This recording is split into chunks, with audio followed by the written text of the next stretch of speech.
Hi friends, my life food Tamil சேனல்ல நான் உங்க கற்பகம் பேசுறேன். இன்னைக்கு டீ கடை கஜ்ரா எப்படி செய்யுதுன்னு பார்க்கலாம். அதுக்கு 1/4 கிலோ மைதா, 100 கிராம் ரவை, இது 150 கிராம் சர்க்கரையை ஏலக்காய் போட்டு பொடி பண்ணி வச்சிருக்கேன். இது சமையல் சோடா 1 ஸ்பூன், தேவையான அளவு தண்ணி, 2 ஸ்பூன் நெய், பொரிக்க தேவையான அளவு எண்ணெய். இப்போ கஜ்ரா உருண்டைக்கு மாவு எப்படி பிசையுதுன்னு பார்க்கலாம். மைதா போட்டுக்கோங்க. ரவை 100 கிராம், இது சமையல் சோடா, சர்க்கரை போட்டுக்கலாம்.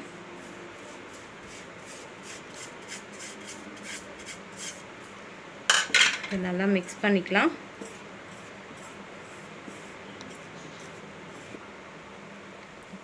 இப்போ நெய் போட்டுக்கலாம். நல்லா மிக்ஸ் பண்ணிக்கலாம். நெய் போட்டால் தான் நல்லாயிருக்கும், டேஸ்ட்டாக இருக்கும், அந்த உருண்டை சாஃப்டாக இருக்கும். நல்லா இது மாதிரி மிக்ஸ் பண்ணிக்கோங்க. எல்லாம் இந்த மாதிரி டைட், இந்த மாதிரி பிடிச்சா இந்த மாதிரி பதத்தில் இருக்கணும். இப்போ தண்ணி ஊற்றி பிசைக்கலாம். கொஞ்சம் கொஞ்சமாக ஊற்றி பிசைஞ்சிக்கோங்க.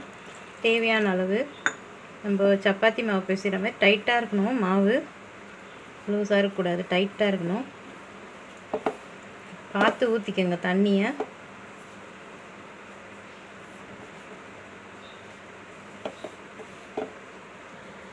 பிசைஞ்சாச்சு. இந்த மாதிரி பிசைஞ்சு வச்சுருங்க. ஒரு 10 நிமிஷம் மூடி போட்டு வச்சுருங்க, ஊறட்டும். 10 நிமிஷம் ஆயிடுச்சு. இப்போ உருண்டை பண்ணிடலாம். மாவு நல்லா ஊறிடுச்சு. உருண்டை பண்ணி மாதிரி கத்தியில் 4 பக்கமும் வெட்டினா மாதிரி இருக்கணும். எல்லா மாவுலேயும் அந்த மாதிரி பண்ணி வச்சுக்கோங்க. ஸ்டவ் ஆன் பண்ணி கடாய் வச்சுக்கலாம். எண்ணெய் ஊற்றிக்கலாம். எண்ணெய் சூடாகணும்.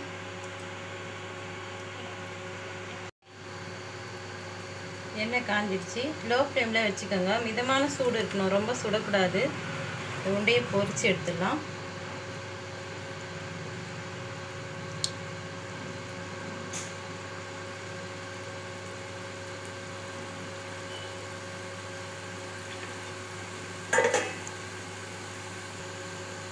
லைட்டாக தள்ளி விட்டுட்டு இருக்கணும்.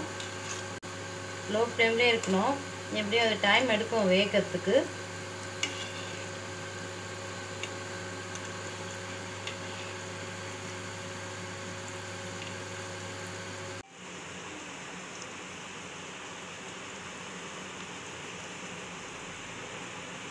இது 4-5 நிமிஷம் ஆயிடுச்சு. அதுதான் எடுத்துடலாம்.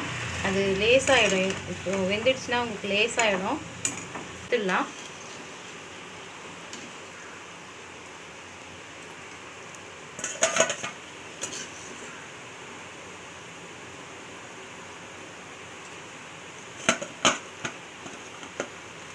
சூடான சுவையான டீ கடை கஜ்ரா உண்டை ரெடி ஆகிடுச்சு.